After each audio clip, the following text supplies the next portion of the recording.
mif gap ekanda, qarang mana aytishadi-yu, kesir va qilgan bo'lsang, senda hammasi yaxshi. Qiz bola deysan. Bo'lmagan gap. Bo'lmagan gap. Haqiqatan ham ayollar homiladorlik tug'ruq davridan keyin ayollarda muammo uchraydi. Qanday borlar tushadi, bachadon tushishni boshlaydi.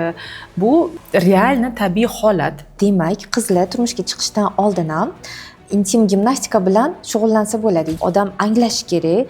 To'g'ri, men hozir mana ishtonimga siyib qo'ydim, bo'ldi. Men endi menda muammo borishim kerak, yoki topishim kerak shunaqa mutaxassis degan narsa ham menimcha katta giroylik. Orqa devorli demak o'zini 3 ta darajasi bor, yana oldi devori ham 3 ta darajasi bor. Umumiy 6 ta darajali. Yo'q, 6 ta emas, 3 ta. Ya'ni har bittasi o'ziga 3 ta bo'ladi. Intim gimnastika demak, ya'ni boshidagi urovlar darajalarida kerak bo'ladi. Keyingisida kerak emas deb o'ylardim men. Xato qilgan ekanman. Bilmayman, endi shunaqa bor ekan, o'qiydiganlar qinni ostidan narsa olishadi. Nima olishadi bilmayman. Kim o'tga narsa tiqib qo'yadi ham bilmayman. Endi qanaqa qilib tiqib qo'ya oladi, tiqib qo'ya. Qiz bola bo'lsa.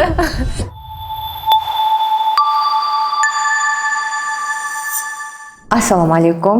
Azizlarim, juda ham ko'pchilik so'ragan, juda ham ko'pchilik kutgan ekspertimiz yonimda o'tiribdilar. Hozir ko'rsanglar hammanglar, desanglar kerak, xursand bo'lib. Bular kim? Bular Go'zal O'ralovna. Intim gimnastika bo'yicha номер 1 ekspert O'zbekistonda va shaxsan o'zim ularni dasturlaridan foydalanganman. Shaxsan o'zimda juda ham zo'r natijalarga erishganim uchun bularni olib keldim va har ikkita o'zimni podkastimda yokida o'sha Telegramda yozadigan qizlar qin toraytirish haqida o'zimni mana ushlab tura olmayman peshob degan savollar bilan murojaat qilishadi va men har doim bularni ko'rsataman, chunki haqiqiy nomer ekspert va o'zim shaxsan o'zim ishongan inson. Xush kelibsiz. Rahmat kattakon, hammaga assalomu alaykum.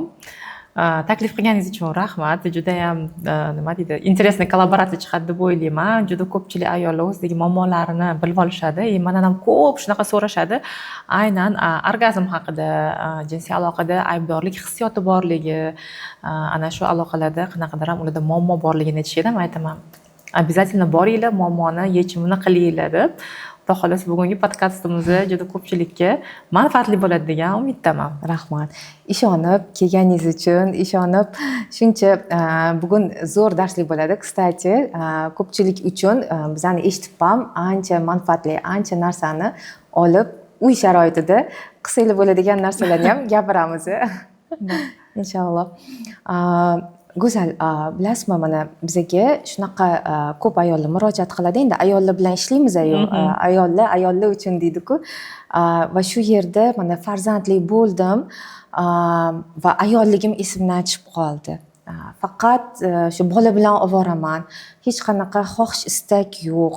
Yo'q, hech narsa sezmayotgandek bo'laman. Doktorga borsam, menda opущение deyshadi, ya'ni o'sha jinsiy organlar kengaygan, tushgan, ya'ni uni endi siz tushuntirib berasiz, men yaxshi bilmayman. O'sha уровень stepillari bor, adashmasam. Xullas, shunaqa muammo bilan keladiganlar ko'p. Siz ularga qanaqa yo'nalish ko'rsatasiz, nima deysiz, qanaqa yordam berish mumkin? Avvalo o'zi bu muammo to'g'risi oldinda ham sovet davrlarida ham bo'lgan. Aytishadi, oldin qanaqa bo'lgan, bunaqa muammo oldin bo'lmagan-u deyshadi. Ishoninglar, hattoki shunaqa darslik video uroklari borki, darsliklari shu o'tda bu darslarni sovet davridagi anu video darsliklarda bilsanglar bizda onaxonlarimiz endi ochiqchasiga gaplashyapmiz. Bilsanglar, mana bolaligimdan men eslayman, latta yuvib quritib qo'yishardi, lekin bu haqida hech qachon gapirilmagan. Haqiqatan ham ayollar homiladorlik tug'ruq davridan keyin ayollarda muammo uchraydi. Qanday borlar tushadi, bachadon tushishi boshlaydi.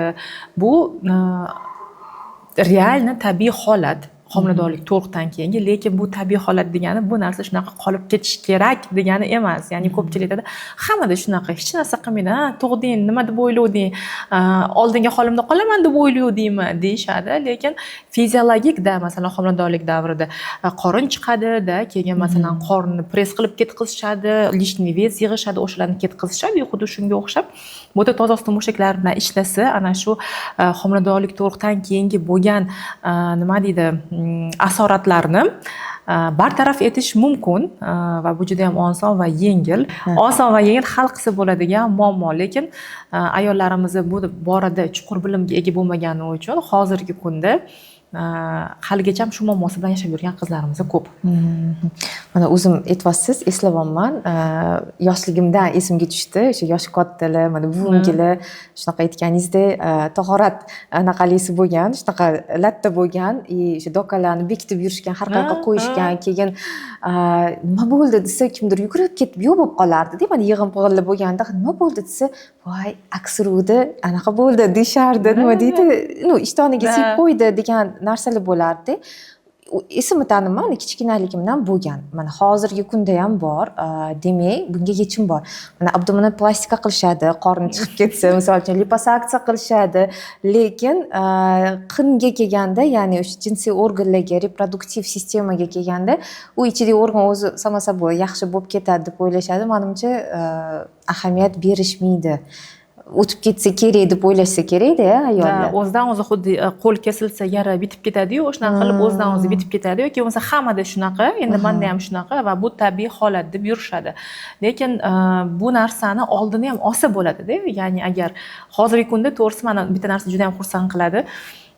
Qizlarimiz mana kelishadi, qizlar deyman, ayollarimiz homiladorlik to'g'risida, lekin men uchun hamma qiz. Kelishadi-da, shug'ullanishadi, aytadi, "Voy, men qizlarim xudo xolisa" deyshadi, "Обязательно mana birinchi tug'ruqdan kelgan yoki bo'lmasam, hech bo'lmasam trenajyor kurslar bor, o'shanga mana qizim hali turmushga chiqishdan oldin kursingizda qatnashsa bo'ladimi?"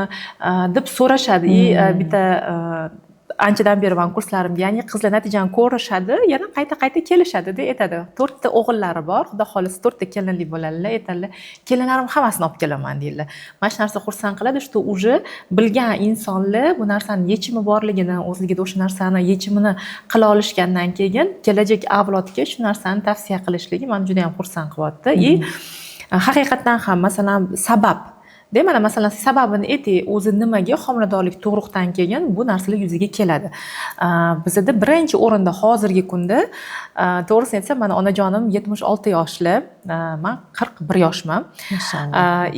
Biz analizni topshirganimizda onamning analizlari mendan yaxshi chiqadi. Nimaga? Chunki to'g'risida ularni yashab o'tgan davrda ular yegan produktlar, ular yegan tabiiy mahsulotlarda ularni aytaylik mышечный massalari yaxshi rivojlangan, makro mikro elementlari bizga kelib, masalan, men onamdan homiladorlik davrida olganman-da hamma narsani, boshqa joyda olmaganman. Onam resurslaridan olib dunyoga kelganman. Ya'ni onam o'zlaridagi bor narsani menga berib dunyoga keltirganlar.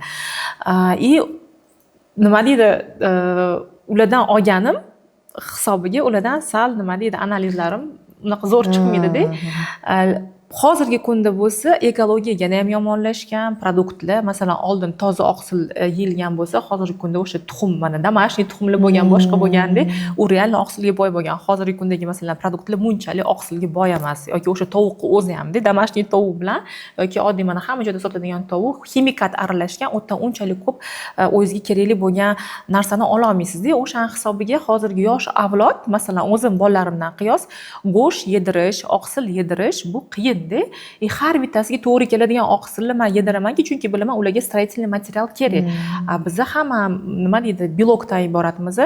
Mышечный massamiz, tozosti mushaklarimiz mana shu qo'limizda, oyog'imizda, qornimizda qanaqa mышцалар bor bo'lsa, o'tda ham xuddi shunaqa mышцаларdan iboratda. Masalan, oqsil kam yeyishadi hozirgi yoshlar, yerga tekkungacha уже homilador bo'lishadi. Homilador bo'lishgandan keyin hamma o'zida o'zi yetishmaydi, uni bolasiga beradi. Keyin tuqqandan keyin уже masalan 3 ta 4 ta tuqqan bizani pokoleniyamiz bilan hozir bitta tuqqanni bunaqa bir xil teng bo'lib qolishganda holati. Mana bitta tug'adi, уже bir dunyo bo'lib ketib, peshob ushlab tura olmayapman, qanday borlar tushgan deyshadi. Buni oldini olsa bo'ladi. Ya'ni oqsilga boy homiladorlik tug'ruqdan oldin, turmushga chiqishdan oldin qizlarimiz oqsilga boy mahsulotlar yeyishi, aytaylik, уже 18 yoshga to'lgandan keyin tozosti mushaklarini mustahkamlash uchun intim gimnastika maxsus darslarni qilib yurish. Masalan, trenajyorniy zalga chiqib, qo'l, oyoq, qorni podkachать qilamiz, xuddi shunga o'xshab tozosti mushaklarni fizkultura qildirsa, уже bu narsani oldindan yechimini qilib borib bunaqa muammolarga duch kelishmaydi. duch kelishmaydi. Qarang, shu hozirgi gapingizga menda savol tug'ildi. Demak, qizlar turmushga chiqishdan oldin ham intim gimnastika bilan shug'ullansa bo'ladi yoki-da sekin tayyorlanib kelsa bo'ladimi? Shuni tushuntirib bering. Masalan, nima qilsa bo'ladi? Qizlar oldindan birinchi o'rinda og'ir ko'tarmaslik. Ya'ni intim gimnastika qilishdan oldin o'zi nima qilish kerak degan savolga javob bering. O'zi sababi. Og'ir ko'tarsa-da, ko'p kuchaniq berilsa, masalan, elementarni, masalan, og'ir sumkalarni ko'tarib olsangiz, kuchanib ko'tarasiz. Eng katta dushman toza mushaklarning dushmani, uni zaiflashishiga sabab bu o'sha kuchaniq berishda. Bu xoh og'ir narsa ko'tarish bo'lsin, xoh aytaylik surunkali aks urib, yo'talib, ya'ni bir xil allergiya hozir juda ham ko'p rivojlanib ketgan, tinmasdan aksirib yo'talishadi. Bu ham toza mushaklariga ziyon beradi. Masalan, o'zingiz ham aksirganingizda, apshu qilganingizda ichingizda nimadir gup etib pastga urgandek bo'ladi. Mana shu ham ta'sir qiladi. Va qabziyat. Juda ko'pchilikda afsuski qabziyat mavjud, lekin bu narsani nimagadir yechimini qilishmaydi. Qizlar onasiga aytishga uyaladi, yurvorishadi-da, shu qabziyati borligidan. Qabziyat bo'lganda tinmay kuchaniq bo'ladi.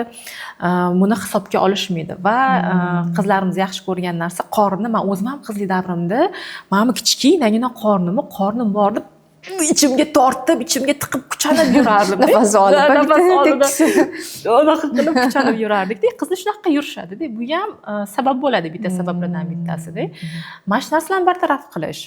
Har kuni masalan ichib kelishini to'g'irlash, har kuni ichib kelsa, og'ir ko'tarmasi, oqsilga boy mahsulotlarni yesa, to'g'ri ta'minlanishda, mana oqsilga boy yeyish uchun oqsil nima deydi, usvoyitsa qilishadi. Ya'ni singishi uchun, yuqishi uchun kletchatka yeyish kerak. To'g'rimi? Ertalab turib birinchi issiq suv ichish kerak, to'g'rimi? Qaynagan suv. Ya'ni qizlar, mana hozir eshityapsizlar, rostdan bu informatsiyani sizlar hamma yoqda eshitmaysizlar. Oddiy narsa, lekin juda qimmatbaho informatsiya deb bilaman. Bizani yoshligimizda chunki bu haqida gapirishmagan. Aytganingizdek, men ham ovqat yesam, mazgincha qornim chiqib qolsa, press qilardim o'zimcha-da, xuddi shu. Переживать qilib yoshligimizda-da endi qorni tortib yurishga harakat qilganmiz, keyin nimadir bo'lsa, yo'q, men deb ko'tarib ketaverganmiz, misol uchun-da. Nima deydi, nima qilibdi, men qiz bola bo'lsam debda, chunki bizani paytda nima сравнивать qilish bo'lgan, qiz bola bilan o'g'il bolani, yaxshi ham o'g'lim bor ekan deyishgan, misol uchun shunaqa demasin, shu gapni eshitmaslik uchun ham o'g'il bolani ishini qilib ketganmiz qanaqadir joylarda. Va to'g'ri ta'minlanish, sport bilan, ya'ni sport deganda to'g'ri sport bilan shug'ullanish, tanasini bilan yoshlikdan do'st bo'lish, ya'ni turmushga chiqib tanishish emas, turmushga chiqishdan oldin tanishish kerak ekan demak. Именно mana shu sport qilganda ham aytyapsiz, press qilganman deb, pressni ham kuchanib qilish mumkin, kuchanmasdan qilish mumkin-da. Bizda kuchanib, qizarib ketib qilib qilishadi-da. Og'ir ko'tarishda nafaqat aytaylik qanaqadir ham og'ir predmetlar, bizda men ham yaxshi ko'rardim. O'z oilada eng kichkinasiman, qo'shnimni bolalarini ko'tarib yurardim-da, yaxshi ko'rardim bolaligimda. Ya'ni o'zimiz bola bo'lib turib, bitta bolani ko'tarib olamiz-da. Hozir men keyin o'shandan keyin o'zim shu kasbda bo'lganim uchun hisoblashni boshladim-da. Aytaylik, o'sha 5-6 yosh bola necha kilo bo'lishi mumkin? Bir 30 kilo atrofida bo'ladi. To'g'ri. 30 kilo atrofida bo'ladi. Ozg'ini 25 kilo bo'ladi. 25 kilo. O'sha yoshdagi bola. Ukasi, singlisi bo'lsa chaqaloq necha kilo bo'ladi? Teng yarim vesi bo'ladi. Taxminan o'sha bolani bir 10 kilochi bo'ladi-da. Endi hozir masalan o'shani nimasini qilsak, matematikasini qilsak-da, masalan, katta odam 60 kilo va u 40 kiloni ko'tarib oldi. 4 ta 10 litrli baklashkani ko'tarib oldi deylik-da. U qanaqa og'ir yuk.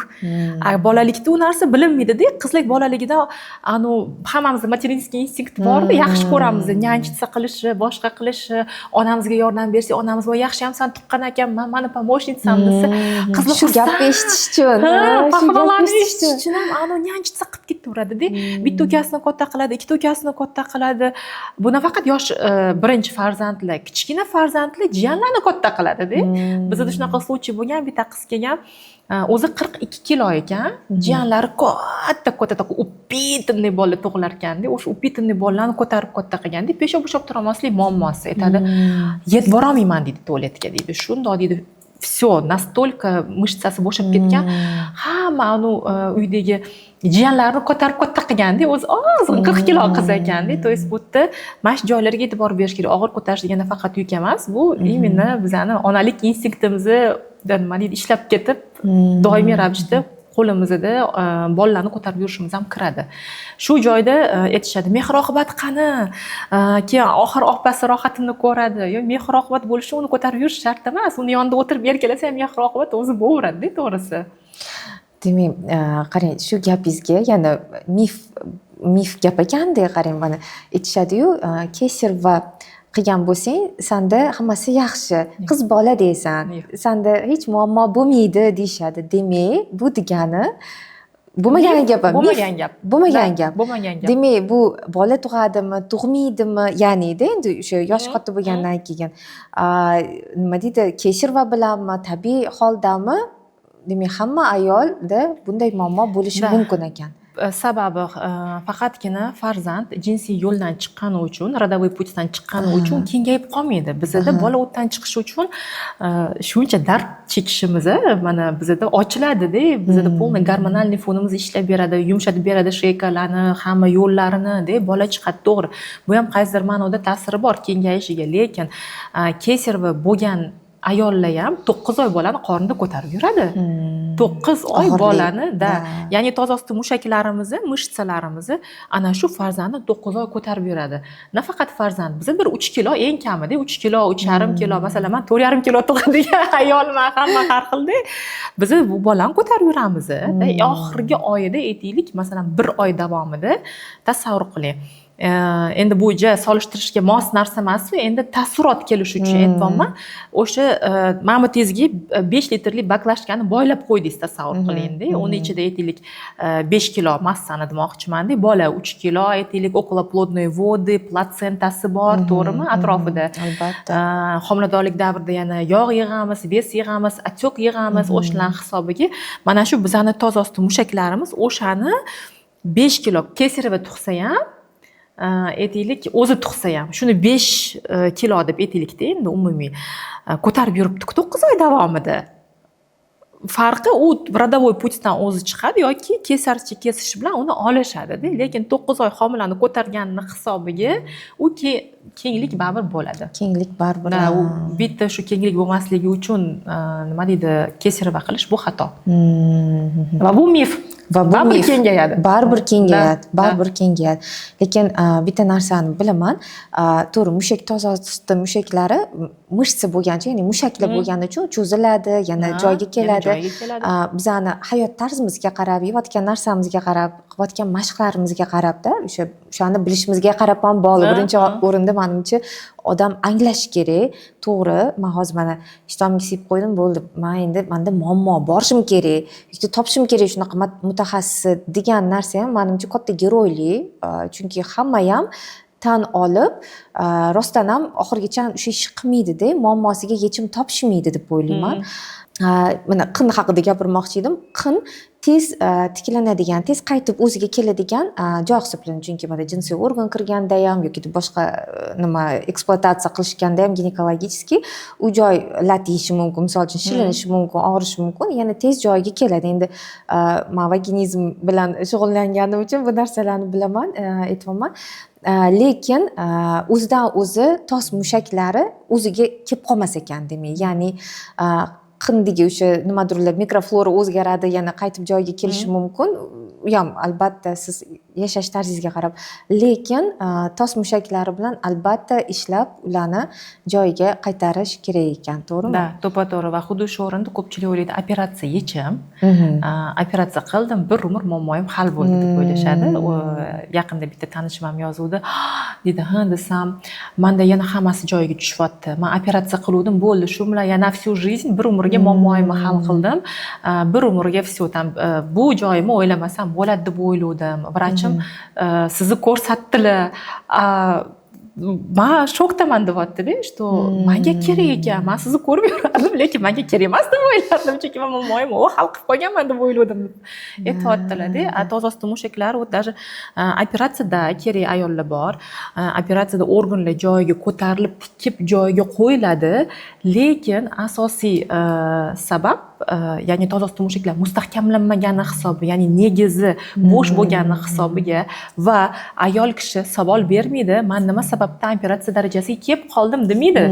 Ya'ni o'sha kuchanib yurgan bo'lsa, qabziyat qiynab yurgan bo'lsa, u xuddi o'sha muammosi bilan yashayveradi. Og'ir narsa ko'tarib yurgan bo'lsa, og'ir narsasini ko'tarib yuraveradi. Ya'ni o'z operatsiyaga uni yetaklab kelgan sababini bartaraf qilmaydi-da, operatsiya qilib oladi-da, yana o'shani qaytadan qiladi. U narsa muammosini yana orqaga qaytishini tezlashtirib beradi. O'shaning uchun remissiya bo'lar ekanda. Da, zaмкнутый kruг bo'lib qoladi-da, mana shunaqa yuraverishadi. 3 martalab operatsiya qilgan qizlarimiz bor. 3 martalab operatsiya qilib, keyin oxiri oson yechimni xohlashgan, o'ylashadi, operatsiya qildim, bu oson yechim. Qilib keyin baribir keladi-da, mana shunaqa zaмкнутый kruг aylanib kelishadi. Men uchun hozir juda katta ochilishlar bo'lyapti, chunki rostdan men ham bilmasdim, operatsiya qilsa bo'ldi, muammo yechim. Chunki hozir buni ham tushuntirib berasiz, so'rayman yana boshqadan. Har xil darajasi bor. O'sha osilishning har xil darajasi bor. O'sha juda ham chuqurlashib ketgan bo'lsa, endi ya'ni juda ham opущение ko'p bo'lsa, operatsiya qilish shart. Mana qilish shartlari bor, to'g'rimi? Uni ish qilgandan keyin demak, men ham o'ylardim, bo'ldi. Уже intim gimnastika kerak emas. Intim gimnastika demak, ya'ni boshidagi uровеньlar darajalarida kerak bo'ladi. Keyingisida kerak emas deb o'ylardim men. Xato qilgan ekanman. Endi qarang, qachon operatsiyaga ko'rsatma beriladi, qachon berilmaydi? Qanaqa darajada qilish kerak, qanaqa darajada qilish kerak emas? Masalan, men juda ham ko'p hurmat qilaman, ko'p vrach ginekologlarimiz bor. Opeрирующий vrachlarda, вот opeрирующий vrach. Tanimayman men ularni ko'pchiligini, bitta ikkitasini yaxshi esimda qolgan, chunki vrachlarni aytadi, mana shu vrach sizga yubordi. Yo, siz operatsiya siz ham hal qilsa bo'ladi muammoingizni. Chunki ularga meni patsientlarim borgan ekanda, to есть ular ham ulardan naблюдение ham menga kelib, to есть natijaga chiqib, ular kresloda ko'rishgan, o'zgarishlarni ko'rishgan, bilishadi. Qin devorlar, mana o'zi nimalar tushadi? Prolaps deganda, opущение deganda bizda сразу hammani xayoliga bachadon keladi-da. Qin devorlar tushishi mumkinligini ular даже xayoliga ham kelmaydi. Bizda mana qin bo'lsa, ikkita devor deb olaylik-da shuni-da. Mana shu ikkita devor, bittasi oldi tarafdan deylik, bittasi orqa tarafdan deylik. Oldi tarafdan qin devor tushishi mumkin va unga qo'shilib siydik pufagi ham tushishni boshlaydi-da. Ikkalasi birgalikda siljib tushib keladi. Ya'ni siydik pufagi og'irlashib pastga tushishni boshlaydi, unga qo'shilib qin ham tushishni boshlaydi-da va tahorat qilayotganda ayollar aytadi, menda shar chiqib qolibdi pastimdan, go'sht chiqib turibdi deyshadi-da. Va ana shu ayollarda ko'pincha hojatga chiqis kelaveradi-da. Xuddi to'lib turibdi, hojatga chiqis kelaveradi. Chiqadi, lekin ichidan siydik miqdori juda ham kam chiqadi va to'liq bo'shanmaganlik hissiyoti bo'ladi. Ichida qolib ketgandek bo'ladi. Haqiqatda qolib ketadi va ular uni chiqarib yuborish uchun kuch aniq beradi yana. Bu holatini battar yomonlashtiradi. Gemoroy ham chiqib ketishi mumkin bilan qo'shilib. Gemoroy bu orqa tarafdan, bu hozir oldi tarafdan siydik pufagi tushib kelyapti, oldi tarafdan qin devori ham tushib kelishi mumkin va uni mana shu qin devorlar tushishini masalan 3 ta darajasi bor. 1, 2, 3. 3-darajasi juda ham vahimali bo'lib ketmagan bo'lsa, ayollarimiz bor, men operatsiya qila olmayman, operatsiyaga sharoitim yo'q deb harakat qilib, lekin harakat qilganda ham kimdadir yarim yil, kimdadir 8 oy vaqt ketib shularni to'g'rilagan ayollarimiz bor-da. Va xuddi shunaqa qin orqa devor tushishi mumkin. Lekin orqadan tushganda o'tni ko'proq sразу bilaman-da, masalan, rektatsiyali bor bo'lsa, qabziyat bormi sizda desam, sразу aytadi, bor, bir haftada bir marta yoki bo'lmasam 3-4 kunda bitta zo'rg'a chiqib olaman deyshadi. Ularda orqa ichak bilan birga orqa devor tushib kelishi mumkin. O'tda ham 3 ta darajasi bor. Orqa devorlar demak, o'zini 3 ta darajasi bor, yana oldi devori ham 3 ta darajasi bor. Umumiy 6 ta darajali. Yo'q, 6 ta emas, 3 ta. Ya'ni har bittasi o'ziga 3 ta bo'ladi. Oldida 3-daraja, orqada ham 3-daraja bo'lishi mumkin. Va endi ana shu ikkita ustun, aytaylik, devorlari uy ustuni desak, u sekin qulashni boshladimi, tepadan bachadon tushishni boshlaydi. Bachadon tushishining 4 ta darajasi bor. Birinchi darajasida bachadon qinni ichida bo'ladi. Mana aytaylik, taxminiy test qilsa bo'ladi. Taxminiy test qilsa bo'ladi. O'zim ham o'sha diagnostika beraman. Ayollar ko'p ginekologga bormaydi, borsa ham manda bachadon tushishimi yoki bo'lmasam bormi manda muammo deyishsa bor deb ginekolog aytadi, lekin uni odamlar farqiga bo'lmagandan keyin tushunmaydi. Mana bachadon tushishini ular tushuntirib bermaydi-da. Ginekolog mana o'tirib, keling o'tiring sizda mana bunaqa holat ekan demaydi, chunki ular vaqti yo'q. Chunki ular ketma-ket patsient ko'radi-yu. chunki ginekolog vazifasi mana siz keldingiz, kelganingizda aytaylik sizni davolash kerakda, ko'radi, analiz oladi sizdan ginekolog, analiz tahliliga qarab sizga lecheniyalar yozib beradida, u o'shani o'ziga ko'p vaqt ketadi. Men bu haqida ginekologlar bilan ko'p gaplashganman. Nimaga unaqa demaysizlar desam, voy go'zal, o'zi bizani vaqtimiz ограниченный. Ularga o'zi analizing mana bunaqa bo'pti, unaqa bo'pti, bunga mana bunaqa dori kerak deb o'sha dorilarni tushuntirib bergunimizgacha o'zi vaqt tugaydi. Ayollarimizga kaprizni, voy mana bu dori shartmi, u shartmi, bu shartmi qilib o'zining savonligi bilan o'sha vaqtni chegaralangan, bu narsaga men o'sha o'ta olmayman deyishadi-da. Asosiy vazifa shuni hozir infeksiyalarni davolab berish. Va o'sha bachadon tushishi aytaylik 4 ta darajasi bor. Birinchi darajasida bachadon qinni ichida bo'ladi. Qin kengligi 8 sm dan 12 sm gacha o'rtacha taxmin. O'shani masalan 7 sm deb olsak, 7 sm dan, endi minimalniy olyapmiz-da. 7 sm dan pastroq, lekin qinni ichida turgan bo'lsa, bu birinchi darajasi bo'lishi mumkin. Va qinni kiruvishiga yaqinlashib qolgan bo'lsa, bachadon bo'yni shunaqa silliqqina bo'ladi va o'rtasida teshikchasi bo'ladi. Servikal kanal kichkinagina teshikchasi bo'ladi. Qinga og'ziga kelib qolgan bo'lsa, bu ikkinchi daraja bo'ladi. Yaqinlashgan bo'lsa, va qinni og'zidan o'zi shundoq kuchanganda chiqib turgan bo'lsa, 3-daraja bo'ladi. 3-daraja operatsiya qilinishi shart. Va afsuski ko'pincha ayollarimiz shu darajada ham yuraverishadi va 4-darajasi bor. Qin ichidan bachadon chiqib keladi tashqariga to'liq. Tashqariga to'liq chiqib keladi. Shunaqa holatlar ham bor. Va ayol qanaqa holatda bo'ladi? 3-darajasigacha kelish uchun qanaqa yashash kerak? Yo'q, qanaqa yashamaslik kerak? Qanaqa yashamaslik kerak? Yashamaslik kerak 3-darajaga kelmaslik uchun-da. O'ziga investitsiya qilishni bilish kerak. O'ziga investitsiya qilishni bilish kerak. Bu haqida ma'lumot yo'q, gapirishmaydi. O'ylashadi yoki operatsiya yoki bo'lmasam umuman o'tdagi bo'layotgan muammolar haqida gaplashish mumkin emas. Ayollar bekitadi. Bir-biri bilan gaplashsa hammada shunaqa, "Eta norma, bu norma bo'ldi-da, to'g'ridan keyin bunaqa holat yuzaga keladi, lekin bu norma emas. Uni norma deb yurish kerak emas-da. Mana birinchi homiladorlik to'g'ridan keyin o'sha odam o'zini qo'lga olib to'g'rilab olish kerak. Mana prolapsi bormi, qanday borlari bo'shashdimi, demak uni tiklab olish kerak-da. Misol uchun aytaman, mana birinchi homiladorlik to'g'ridan keyin aytaylik 10 kiloga semirdi. Uni ozish uchun diyeta qiladi, to'g'rimi? Anaqa qilmaydi-ku, bo'ldi, men homilador bo'ldim, tug'dim, 10 kiloga semirdim va bu norma, endi men bir umr shunaqa yuraman. Demaydi-ku, to'g'rimi? Yo'q, harakat qiladi, chunki biladi diyeta qilib ozish mumkin. Xuddi shunaqa toza to'mashaklarni mustahkamlagan holda unda yuzaga kelgan muammolarni bartaraf qilish mumkin-da. Bizda nima qilishadi? E'tibor berishmaydi. Hammada shu narsa norma deyishadi va ikkinchi homiladorlik bo'lib oladi. Ikkinchi homiladorlikda menda tashqariga chiqib ketyapti hamma narsa, nima qilsam bo'ladi deyishadi. Tug'ib olishadi. Tug'ib olgandan keyin mayli endi uchinchisini ham tug'ib ola qoling. Manda mana bitta savolda, mana shunaqa opущение bo'ladi, matki juda ham osilib ketishi nima? Shu ular mana yana jinsiy aloqa ham qilishadi-da, mana jinsiy hayotda ham yashashadi. Jinsiy aloqa paytida erkak kishiga bu narsa bilinmaydimi? Bilinishi mumkin. Ayol kishiga bu juda ham og'riqli bo'ladi. Og'riqli bo'ladi. Birinchi o'rinda ayol kishiga bilinadi. Ayol kishiga bilinadi. Og'riqli bo'ladi. Hech qanaqa o'tda lazzatlanish, hech narsa o'tda yo'q-da. Bu ayollar og'riq sifati og'riq bilan jinsiy aloqada bo'lishadi. Ularga ham, erlarga ham seziladi. Yozishadi, mana erim nolyapti, menga bilinyapti deb aytishadi deyishadi, lekin yuraverishadi. Shu yerda erlarga ham vopros. Erlar investitsiya qilish xohlashmaydi. Balkim nimagadir tegib turgan yoqsa kerak-da, ularga aytishadi. Ana voy bolaga tegolman deydi, ba'zida homilador bo'lsa, shunaqa fikr bo'lsa kerak, shunda ana mужское достоинство kuchaysa kerak, ko'paysa kerak, balkim bilmayman. Siz bilasiz, mana shu savolga siz javob bering. Mana hozir o'zimga insight ketdi. Seksolog sifatida nima deb o'ylaysiz? Nimaga shunaqa qilishadi? Albatta, mana bu dispariniyani birinchi sababi, bitta sabablardan bittasi. Menda ham shu vaginizm bilan kelishadi, jinsiy aloqada og'riq bilan kelishadi-da, murojaat qilishadi va orgazm yo'qligidan shikoyat qilishadi yoki umuman hayotda hech narsa sezmaganini aytishadi.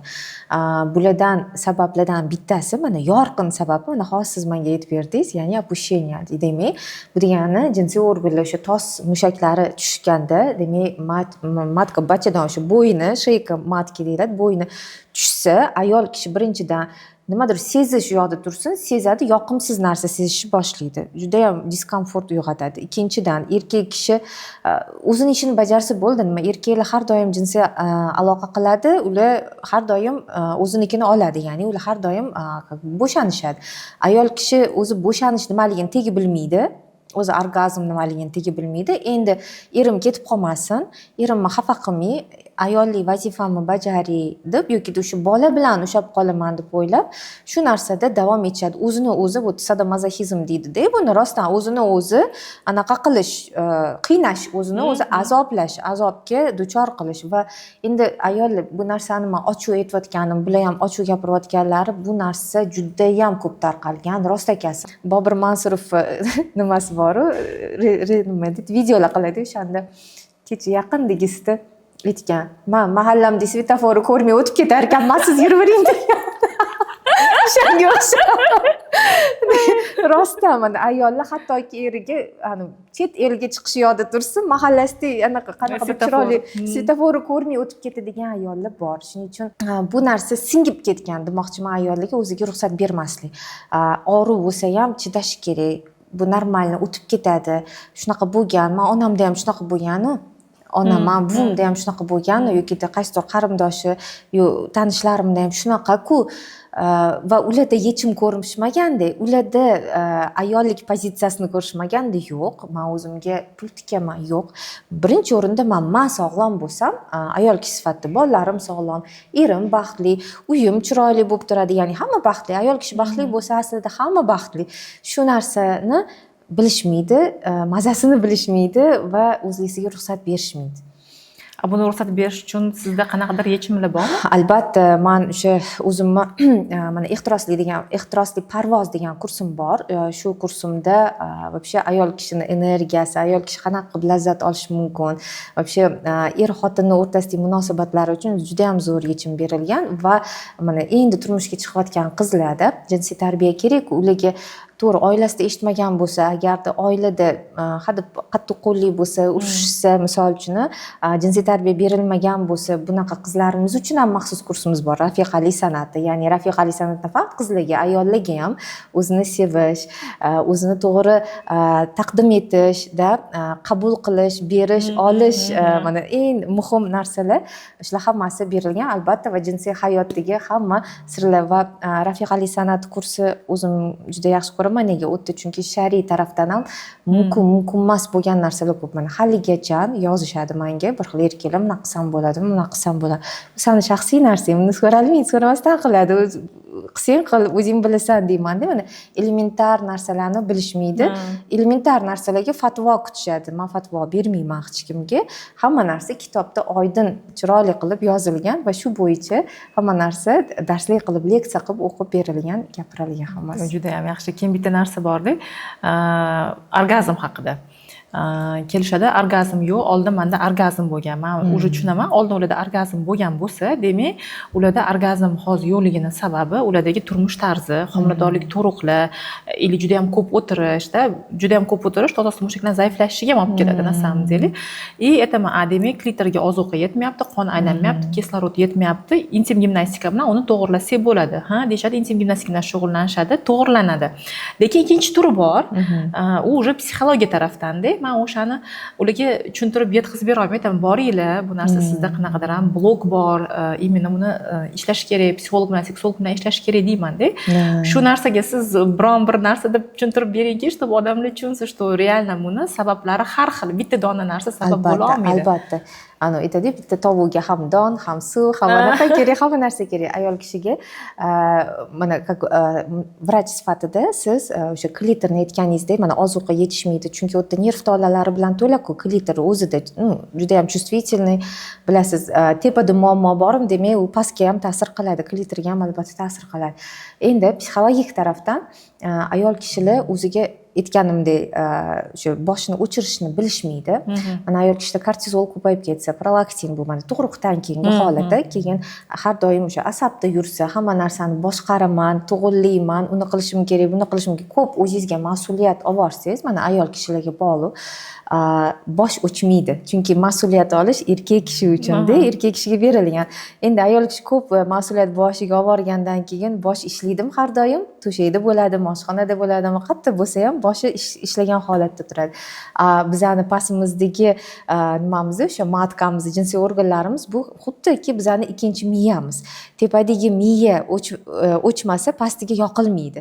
Pastiga yoqilganda tepadaga o'chish kerak-da. Mana erkaklarda bu juda oson. Erkaklarda tepa o'chadi tez, past yoqiladi. Past o'chadi, tepa yoqiladi. Ularda переключение juda ham osonda, anaqa chiroqni yoqib o'chirgandek. Ayollarda shu переключаться qilish, ya'ni yoqib o'zini o'chirish oson emasda. Ular nimadan situatsiyadan chiqib ketish kerak. Endi bu yerdachi qarz ikki qo'ldan chiqadi-da. Ayollar mana o'ziga ruxsat bermagandan keyin ko'p narsaga eridan ham talab qilishni bilishmaydi. Erkak kishilar mana bu narsaga olib keladigan baribir erkak kishi hamda ayol kishini mana statistika bo'yicha 21 minut erkalash kerak.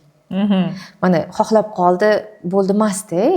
Erkak kishi xohlab qolishi tabiiy, erkak kishi xohladi bo'lib ketish kerak degani emasda. Har doim ayol kishi tayyor bo'lishi kerak, ayol kishi toza bo'lishi kerak. Birinchidan mana ayol kishi shunaqaki, agar o'sha toza bo'lmasa, o'zidan hid kelayotgan bo'lsa, sochi yuvilmagan bo'lsa, elementarnida anaqa qilmaydi, xohish uyg'onmasligi mumkin. Chunki miyada u turibdi. Bor yuvinib chiq, bor kirib chiq, bor anoni qilib chiq, bor qilib chiq degan signal bo'ladi-da, boshi o'chmaydi ularni. Shuning uchun ular nima deydi, yaxshi holatda bo'lishi kerak. Keyin kayfiyati yaxshi bo'lishi kerak. Anta kimdir arillab, yig'lab turmagan bo'lishi kerak bolalar, misol uchun. Yokida kimdir anta chaqirib, "Hey, kelin" deb chaqirib turmayotgan bo'lishi kerak. Yokida nima deydi, sigaretligini tozalab, nima aralab turmagan bo'lishi kerak. Xullas, chalg'ituvchi faktorlar bo'lishi kerak emas. Va erkak kishi agar chalg'ituvchi faktor bo'lsa ham, shunaqa erkalash kerak, shunaqa massaj qilish kerak, shunaqa o'sha nima deydi, jinsiy aloqadan oldingi o'sha erkalash bo'ladi-yu, shuni to'g'ri qilish kerak. Kamida 20-21 minut. Va ayol kishi tana bilan kontaktda bo'lganda, albatta erkak kishi tanasini erkalaydi. Tana bilan kontakt bo'lganda miya o'chadi avtomatik. O'chgandan keyin u orgazmni albatta xohlagan turini olish mumkin, agarda fiziologik muammoli bo'lmasa. Fiziologik. Mana hammasi bir-biriga bog'liqda, bir-biriga bog'liq.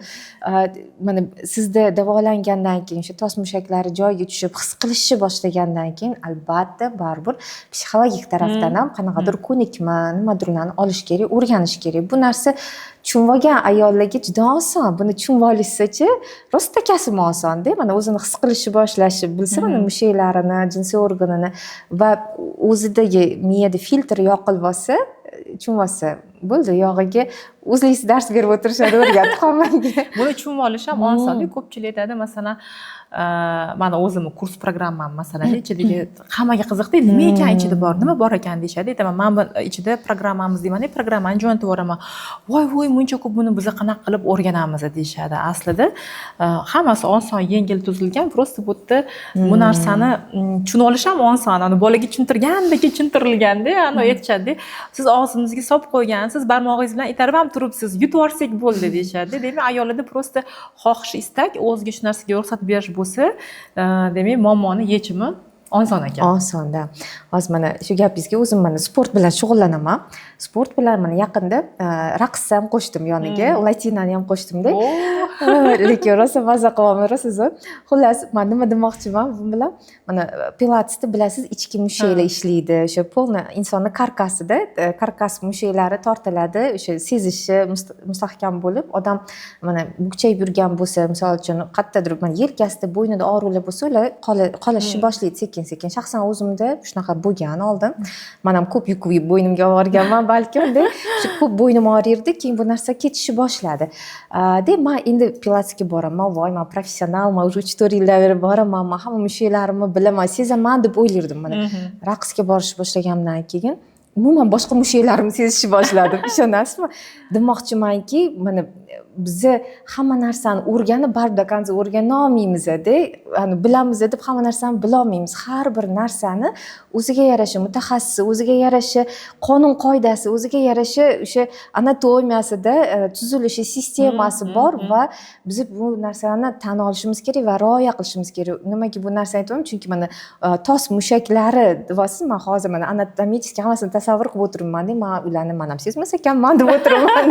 Chunki rostdan-da mana har bittasini sezish, har bittasini bilish, buning uchun shunaqa maxsus mashqlarni qilish kerak. Maxsus mana shu go'zalim degan trenajyoringizni ishlatishim kerak постоянно. Ya'ni to'g'ri ishlatishim kerak. Uni ishlatish hamma ham ishlataverishi mumkin, lekin uni to'g'ri ishlatish va nima instruksiya bo'yicha ishlatish bu ham katta narsa-da. Chunki qizlar rostdan ham qanchalik o'zinglarni ustinglarda ishlasanglar, ya'ni qanchalik o'zinglarni o'rganishni boshlasanglar, ochib o'qib tugatib bo'lmaydigan kitobliginglarni tushunasizlar-da.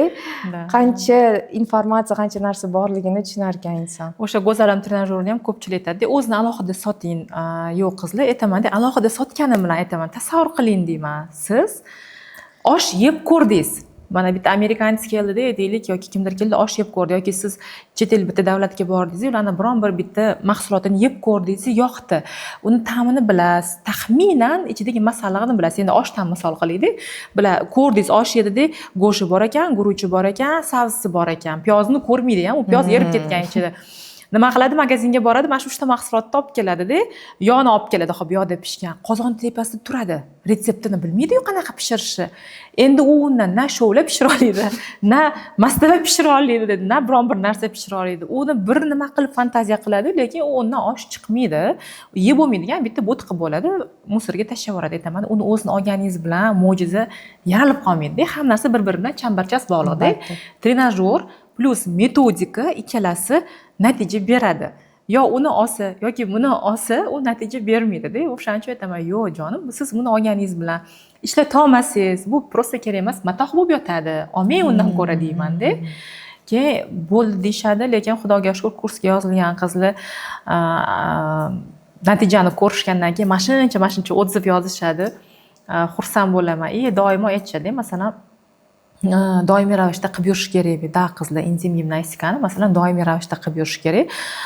Nimaga? Chunki siz aytaylik maqsad ozish bo'lgan bo'lsa, aytaylik siz 40 kiloga ozmoqchisiz, 40 kiloga ozdingiz-da, ozganingizdan keyin bo'ldi, men 40 kiloga ozdim, endi qozonqop olib kelib o'tga, 5 barmog'ini olib kelib o'tga, 4 lan olib kelib o'tga deb bo'qib yemaysiz-u. O'sha olgan natijangizni ushlab yurishingiz uchun doimiy ravishda правильный питание bu yoqqa yurasiz. Bu yoqqa sport bilan shug'ullanasiz-da. Bu ham xuddi shunaqa doimiy ravishda buni qilib yurish kerak. O'shanda aytaman, qariganingizda ham maza qilib kulib, aksirib, yo'talib, banu lattalarni bekitib, ustini yopib, shunaqa quritishardi. Eslayman-da. Unaqa narsalardan bartaraf bo'ladi-da odam. Mana biz nijniy bilyo kiyib yuramiz, baribir yuramiz-da. Bu nijniy bilyoni harakati bor, baribir orqani biz ming toza qilib yurganimiz bilan по-любому infeksiya chiqib bo'tga nima qilish mumkin-da, воздействовать qilish mumkin-da.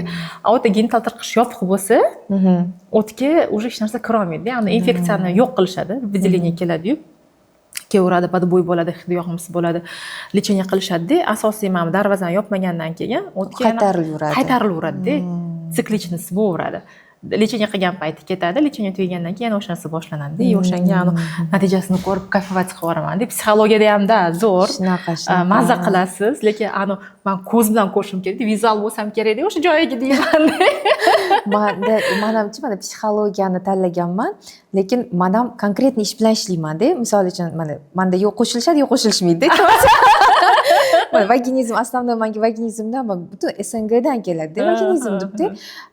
Va u yerda ham menda mana aniq natijani yaxshi ko'raman-da. Mana shu vaginizm sababini tushuntirib bering. Ko'p yozishadi menga vaginizmdan kelishadi, bo'lmayapti, nima qilsak bo'ladi deb aytaman. Bu bizga tegishli emas. Bu imенно seksolka boshlaysiz kerak deb yuboraman-da. Vaginizm to'g'ri, ko'pchilik mana qin qisilishi-ku o'tda, mana qinda spazm bo'lishi, qinning o'sha boshda ochilmasligi, boshda o'sha 2 santimetrda spazm bo'lgan holat kuzatiladi. Lekin u spazm ham o'zidan o'zi bo'lib qolmaydi, chunki u ayol hali tug'magan, hali turmushga ham chiqib, endi turmushga chiqib, bildi unda vaginizm, ya'ni jinsel aloqa qila olmaslik nimasi, muammosi. Vaginizm bu kasallik emas aslida, bu simptom. Nimani simptomi, nimani belgilari? Bu belgi jinsiy tarbiya yo'qligi, ya'ni jinsiy aloqa haqida o'sha yoshligidan umuman hech narsa eshitmagan. Mana hozir 21-asrda ham shunaqalar ko'p. Umuman hech narsa eshitishmagan yoki eshitishgan, faqat yomon narsa eshitishgan. Faqat yomon narsa. Og'riydi, qoniydi, yurolmay qolasan, bir o'lim bilan teng, yorilib ketadi, portlab ketadi. Xullas shunaqa gaplarni eshitishadi. Voy zo'rg'a, men zo'rg'a chidadim, sen chidolmasang kerak deyshadi. Qizlar, hali mana o'zing uchun javob ber.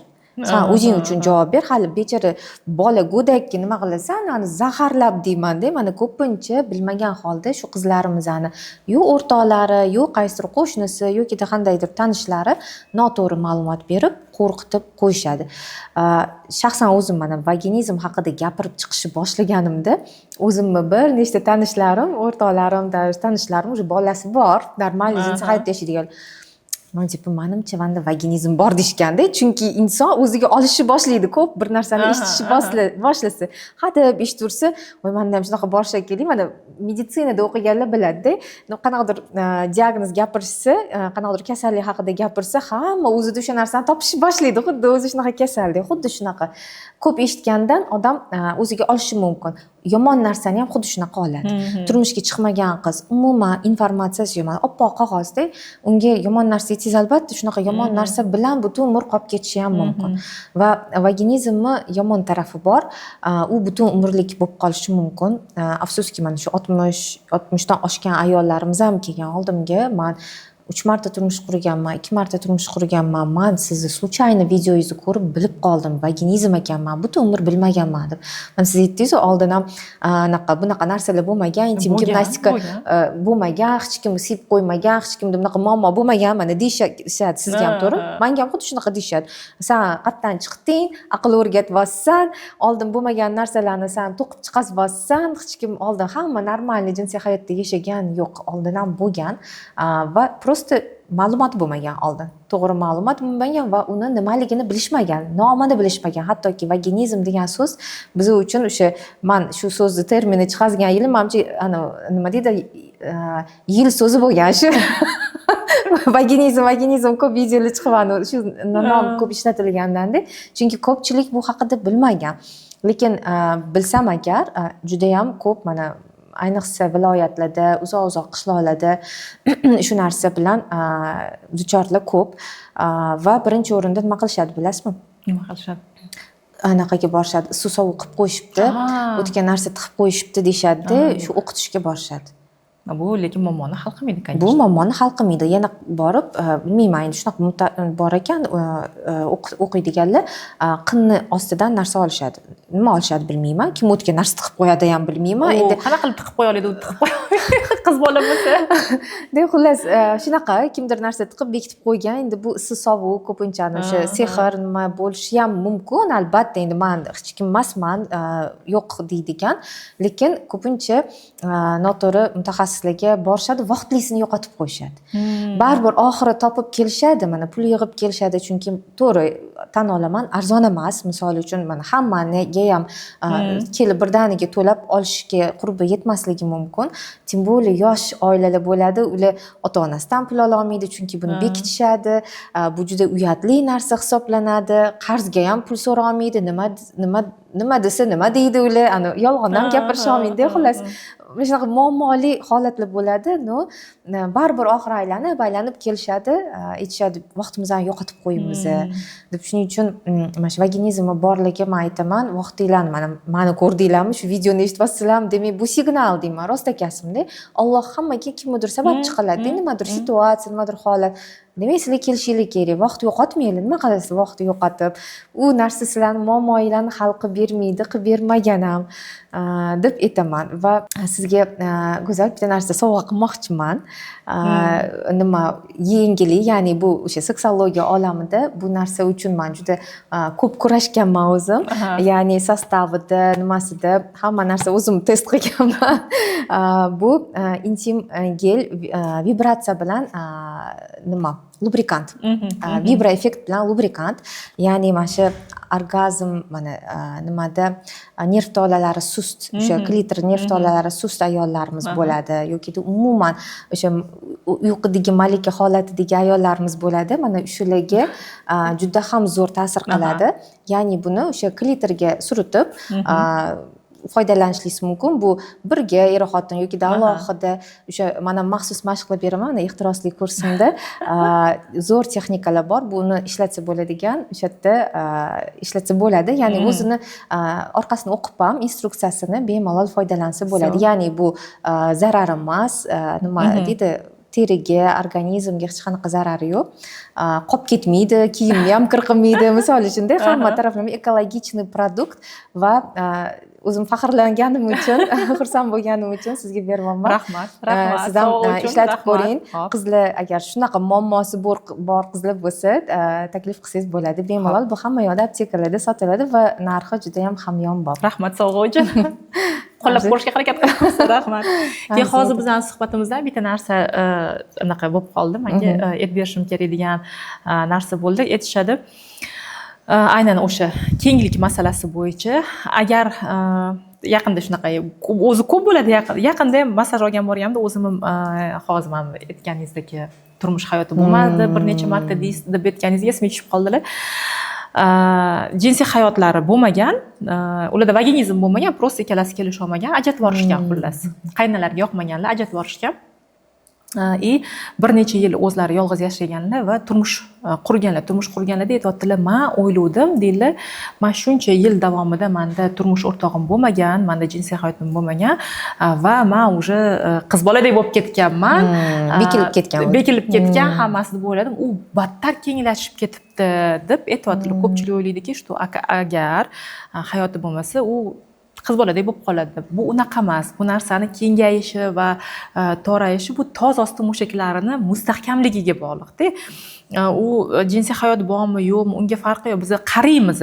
Biz mana insonda gravitatsiya bor, qariymiz, mana yuzlarimiz osiladi, tanamiz qarishni boshlaydi, mushaklar qarishni boshlaydi, bo'shashni boshlaydi. U og'ir narsa ko'tarmasa ham, biron bir narsa, nima deydi, toz osti mushaklarga ziyon beradigan narsa qilmasa ham, oddiy ana shu qarish protsessi bor. Uni to'xtatib bo'lmaydi. O'sha hisobiga ham toz osti mushaklar bo'shashib, zaiflashadi. Bo'shashib, zaiflashdi degani o'tda muammolar yuzaga keladi degani va xuddi shunaqa bitta narsa esimga tushib qoldi, o'shani aytmoqchiman. Bitta qizimizni yozganlar direktimga, yaqinda to'yim bo'ldi. Yigit meni juda ham yaxshi ko'rardi. Biz qanchadir bir ma'lum bir miqdor vaqtda uchrashib yurdik. Bizda bir-birimizga nisbatan muhabbat bor, lekin birinchi kechadan keyin mendan shubhalanib, sen bokira bo'lmagansan, senda keng deb menga aytyapti, menga ishonmayapti, muomalasi buzilib qoldi. Menda hech qachon hech kim bo'lmagan. O'sha qizni surishtirsam, boya aytgandek og'ir ko'tarish, oilada birinchi farzand ekan, qiz ekan va ularda oilasida o'g'il kerak bo'lgan ekan, ona ketma-ket tug'ishni boshlagan. Va bu qizni fermentlari bo'lmaganmi, aytgan bizda fermentlar bo'lish kerak переваривать qilishga. Masalan, elementarni go'sht yeyishni xohlamaydi, oqsil yeyolmaydigan bolalar bor. Chunki ularda ammiak visoki bo'ladi yoki boshqa sabablari xullas bo'ladi. Bu qizni ham qanaqadir shunaqa o'zgarish sababi bo'lgan. Bu kartoshka yeyish yaxshi ko'rgan. Non palov, kartoshka palov qilib yeyish yaxshi ko'rgan, doimiy ratsionda shunaqa oqsilga sust bo'lgan ovqatlar bo'lgan, yegan. Va bu qiz o'zidan keyin mana 3 ta farzandni opa sifatida ko'tarib katta qilgan. Va unda tabiiyki doimiy ravishda og'ir ko'tarish bo'lgan, toz osti mushaklarida zaiflik bo'lgan va uni tanasini mustahkamlab beradigan oqsilli yemagan. Faqat shu devchka kartoshka deb nom qo'yganman men qizga. Ozg'ingina bo'lgan. Ya'ni bu yerda toz osti mushaklarning zaiflashishiga, bo'shashiga aloqani bor yo'qligini hech qanaqa ahamiyati yo'q. Bu yerda toz osti mushaklar baquvvat yoki baquvvat emasligi. Baquvvat emas. Bu уже qizlikdan, yoshlikdan, bolalikdan bo'ladigan narsa ekan. O'shancha onalar farzandinglarni, qizinglarni asranglar, og'ir ko'tartirmanglar. Tug'dinglarmi, bolanglarni ko'tartirib qo'ymanglar, aka, uka, singillarni masalan, o'zinglar himoya qilmasanglar, bolanglarni yoki qabziyatdan qiynalishdi. Bitta tanishimiz bor edilar. O'zlari qizlik davridan kichkinaligidan qabziyatdan qiynalib kelgan va qiz farzand tug'di. U qizda ham xuddi shu muammo bor. Kichkinagina qizcha 4 kun, 5 kunda bitta ichib kelar ekanda. Shuni davolash kerak. Bu qizni bu narsa qizligidan o'zida bo'lgani uchun men bu narsa norma deb hisoblaydi va bolasida ham shu narsa takrorlanayotgani norma deb hisoblaydi. Bu norma emas. Odam har kuni hojatga chiqish kerak va o'sha narsani agar farzandingizda bo'lsa, обязательно shu narsani kontrol qilinglar, bu narsani bartaraf etinglar. Da, mana bu narsa sog'lig'iga birinchi o'rinda, mana chunki qabziyat bo'lgandan keyin u toksinda butun organizmga zahar tarqaladi. Nafaqat o'ziga keyin ertaga turmush o'rtog'ini oldida u keyin hid kelishni boshlaydi. Chunki menda ham shunaqa bo'lgan. Suvchilar bo'lgan, ha, mana hid keladi deyshadi. Tushuntirib bo'lmaydi deyshadi. Negadir qanaqadir menga yoqmaydi bu hidi. Yotgim kelmaydi, ya'ni ayolimni xohlamayman, chunki hidi yoqmaydi menga deyshadi. Uni keyin surishtirsangiz, o'sha analizlarni ko'rsangiz, diagnozini ko'rsangiz, boshqa vrachlarga boring, hammasini yig'ganda chiqib keladiki, shunaqa kalit derdi, kaliti bor. Har xil vaziyat. Har xil vaziyatda o'sha kalit bo'lgan o'sha qizda, xullas mana shunaqa uzoq vaqt, haftada 1, haftada 2 chiqadigan holat bo'lgan. Bu mana tanaga singib ketadi, bu yomon toksinlar tanaga singib, уже o'zingiz sezmaysiz, chunki siz shu bilan yashayapsizda, odam o'zi sezmay qolishi mumkin. Tashqariga keladi va atrofdagilarni sizdan uzoqlashtirishiga, qochirishiga olib kelishi mumkin. Menimcha, bugungi suhbatimizda men eng katta mana o'zim uchun, chunki qiz farzandim bor, meni ham farzandlarim bor, особенно qiz farzandi borlar uchun eng katta xulosa, qiz bolani asrashimiz kerak, unga og'ir narsa ko'tartirish umuman mumkin emas. 1 kilodan og'ir hattoki ko'tarish mumkin emas. Mayli, maksimum 3 kilo, lekin 1 kilo, mana sizlarning normangiz 1 kilo bo'lsin. Keyin qabziyat, mana ya'ni bolangizni hojatga chiqishi bir haftada necha marta chiqdi, ya'ni bir haftada emas, bir kunda necha marta chiqdi. Birinchidan boshlash kerak. Shundan boshlash kerak. Bir hafta uzoqlashib ketdik. Har kuni chiqyaptimi, yo'qmi? Shuni kontrol qilib tepasida turish kerak ekan, chunki o'ziga zarar birinchi o'rinda, ikkinchi o'rinda ertaga turmushga chiqsa, turmush o'rtog'i bilan hayoti, baxtli hayotiga xalaqit berish mumkin bo'lgan eng katta narsa. Shu gapingizga bitta gap esimga tushib qoldi. Haligacha menda bu privichka bo'lib qolganda, mana biz bolaligimizda korzinkalar bo'lmagan. Biz bozorchaga borardik, bozorchaga o'zimizni uyimizdan paket ko'tarib borardik-da, produkt olganida. Akam bilan chiqib qolsam, uydan pustoy paket olib chiqib ketardik, чтобы ichiga o'sha kartoshka, piyoz, bir nimalar olish uchun. O'sha pustoy paket ko'tarib ketvatsam, akam aytganlar-da, "Sani oldingda men yurganimda, umuman sani oldingda erga teganda ering bo'ladimi, farzandli bo'lsang o'g'ling bo'ladimi, sen paket ko'tarib yurishing kerak emas. U paket xoh pustoy bo'ladimi, xoh to'la bo'ladimi, ahamiyatga ega emas. Sen o'zing kichkina sumchangni ko'tarib yurishing kerak" deganlar-da. Shu narsa shunaqa miyamda qolgan. Men yurganimda, o'g'illar erim bilanlar. O'g'illarim ham sal уже kattaroq bo'lgandan keyin qo'li narsa ko'tara oladigan bo'lganda, onang yonida yurganda, men yoningda bo'lganimda, meni qo'limda, meni sumkamdan boshqa narsa bo'lishi kerak emas deyman-da, o'g'limga berib qo'yaman. O'g'lim qilib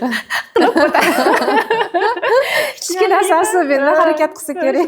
Qilib ko'tarib yurishadi. O'shancha qizinglarga shu narsani beringlar, etinglar. Ular ham ko'tarib yurishmasin, oldida erkaklar, yosh katta himoyachilari deylik. Himoyachilari bo'lishi kerak. Mana o'zim nima deydi, meni ham qizim, bitta qizim bor va shu qizim уже mana yoshligidan prinsessa-da, o'zini juda qadrini biladi, nimasini. Bir kun ketyapmiz-da, maktabga ketyapmiz. Men maktabga popkasini ko'tarib olib borib berganman. Endi birinchi sinfda og'ir narsalar, hamma narsani solib berishadi. Deb olib borib berardim-da, keyin voy qizim, nima qilamiz endi, kimga bersammikin popkasini, endi ichkarigacha menga mumkin emas. Shunaqa desam, "Oyanani sindoshim, to'xtab turing" deb sindoshini chaqirib, sindoshi kiyimda chetdan qarab tursam, har gal o'g'il bolalar, sindoshlar yoki kattaroq bolalar olib kirib beradi. Ya'ni qiz bolalarga rostakasi mana yoshlikdan o'rgatsangiz, ularga shunaqa baho bersangiz, san prinsessasan, malikasan, sani bitta tuqqanman, bo'lsa boshqa yo'q, sandagasidan boshqa yo'q. Shuning uchun sen o'zingni juda ham ehtiyot qilishing kerak. Birinchi o'rinda men uchun, o'zing uchun, Alloh uchun deb qizlarga o'rgatish kerak va ular albatta yo'lini topadi. Qizlar shu striki baribir, qizlar yo'lini topadi, imkonini qilishadi. Shu narsani kerak bo'lsa ham tashlab ketadi, ko'tarmaydi-da. Shu narsaga rostakasim yoshlikdan biz o'rgatishimiz kerak. Да, обязательно. Qizlarga. Даже mana bu teleshkalar yo'q-ku, masalan, uyda korzinkada teleshkada olamiz. O'g'limni kolyaskasiga aytaman, bu kolyaskada haqqim qolmagan уже deyman-da. Kichkina o'g'limni kolyaskasi, kichkina o'g'lim 9 ga to'ladi. Bu kolyaskada haqqim qolmagan deyman-da. bu bagajimda kolyaska har doimda ya'ni o'sha bozorlik qilib kelsak ham o'zim masalan bo'lib qolaman doimo turmush o'rtog'im ham masalan har doim bo'lmaydi masalan bolalar bilan kirib bozorlik qilsak o'sha yerga yuklaymiz-da. Ana kolyaskada sudrab ketaman, telegam deyman deydi. Уже haqqim qolmagan u kolyaska уже bo'lib yotibdi. Hatto mana aytardim, lo'lilarni aravasiga o'xshaydi mani aravam. Hamma narsani ilib olib shu bolalar kichkinaligida. To'g'ri. Go'zal, juda ham maza qilib gaplashdim siz bilan. Juda ham ko'p narsa oldim sizdan. Rahmat. Rozi bo'ling bergan bilimlaringiz uchun, to'g'ri bergan informatsiyangiz, yo'nalishingiz uchun. Juda ham katta rahmat sizga. Sizga ham rahmat kattakon taklif qilganingiz uchun. Men ham juda ham ko'p insightlar oldim. Savollarga javob oldim. Aytganingizdek ayollarda o'zini qiynash haqiqatda og'riqli masalan aloqaga chidashligi boshqasi savol beradi, nimaga shu inson shunchalik o'zini yaxshi ko'rmaydi deb va balki bizning efirimizdan keyin ayollarimiz tushunib qolar, что da bizni ayollik a'zoyimiz, bizni bachadonimizda bizga shirinna shakar farzandlarni dunyoga keltirishda yordam berdi. Shunaqa bizani ona statusiga-da aytaylik, rafiqa statusida yuribmiz. Endi unga mehr berish vaqti kelganligini, unga ham rahmat aytib, mana qo'limizni, tanamizni, masalan, jigarimizni, buyragimizni, yuragimizni orasi ana shu organimiz ishlab turgani uchun biz yurib borib uni davosini qilamiz-da. Bu aytolmaydi, unaqa og'riqlar bera olmaydi. O'shaning uchun jim yurishadi, sukut saqlashadi. Uni ham rahmat aytib, vazifalarni bajardingiz, dunyoga shuncha farzandli keldi-da, turmush o'rtoqlar ham masalan-da ko'rishdi shu efirni. Ayoliga investitsiya kirg'izish kerakligini hamma turmush o'rtoqlar xohlaydi, aytishadi. Juda ko'p mana bir kunda sizga ham kelsa kerak, mingtalab so'rashgan keladi. Erim unaqa deb nolyapti, erim unaqa deb nolyapti. Hop, nolarkansiz, o'sha ayolingizga investitsiya kirg'izing. Ayolingizni tiklashga shuncha masalan tug'ib berdi, qarayapti, ko'taryapti, uyingizda xizmatingizni qilyapti. Unga ham rahmat aytib, uni sog'lig'iga investitsiya kirg'izish kerakligini masalan vaqti keldi-da, aytaman har doim mashinasini qiyos qilsangiz, mashinani moyini alishtiradigan vaqti kelsa, yugurib borib moyini alishtirasiz-ku, ani chirib ketib motori tushib qolgungacha yoki bo'lmasa, ani ballonlari lisi bo'lib qolgungacha haydab yurib, bo'ldi endi kerak emas, boshqa mashina olmaydi der, keyin ani ballonni vaqtida alishtiradi, boshqa qiladi. Inson ham baribir mana qariydi ayol. Shu narsaga e'tibor berib, ayolga ham uhud kerakligini bilishsa, juda ham ko'p oilalar mustahkam bo'ladi. To'g'ri. Ayol kishini ham nalogi bor. Biz ham nalog olamiz. Har bir nalogni vaqtida berish kerak. O'sha haqqida, ayol kishining haqqi, nafaqasi, ayol kishining nafaqasi o'sha yerda yashab berayotganiga, sizni oldingizda yashab shunchalik hayotingiz yaxshi tarafga o'zgarayotganiga sababchi bo'lgan ayol. Ayol bilan hayot go'zal. Hamma aytadi, hech kim men bilan sporingiz qila olmasa kerak.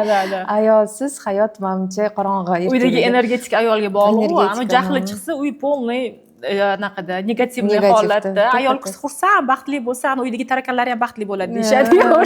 Shunaqa. Hayvonlar ham yaxshi bemalol yurishadi deydik, hayvonlar. Men kayfiyatim xursand bo'lsa, mushugim chiqib likillashni boshlaydi-da. Men kayfiyatim yaxshi bo'lmasa, devatga kirib oladi.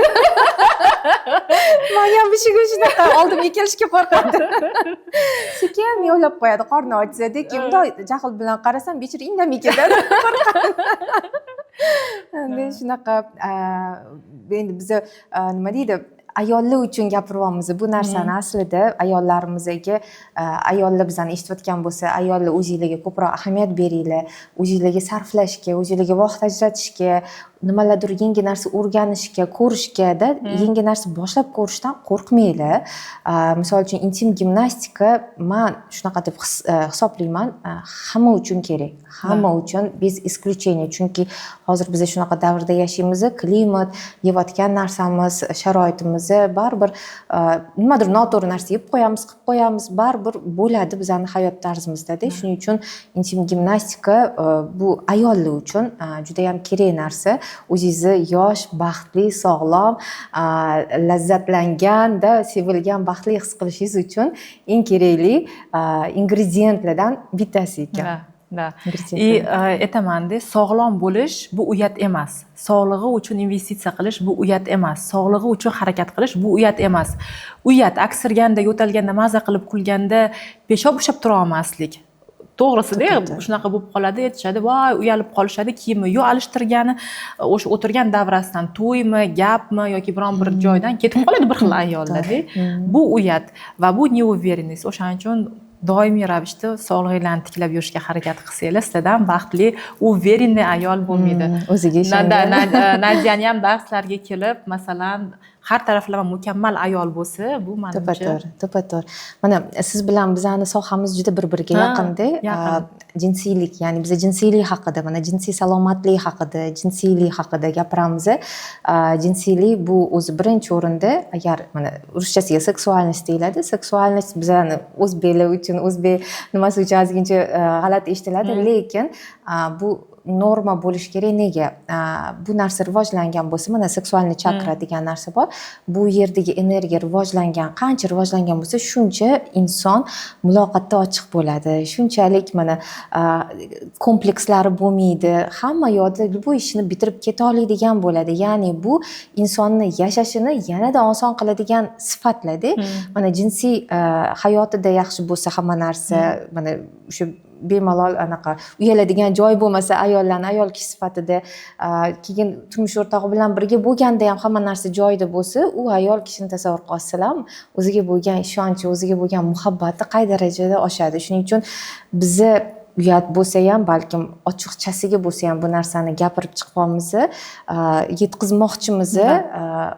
Bundan bitta so'zimizni sizlarga ta'sir qilib hayotingiz o'zgarsa, menimcha biz o'zimizni missiyamizni bajargan bo'lamiz inshaalloh. Mayli, salomat bo'linglar. Rahmat.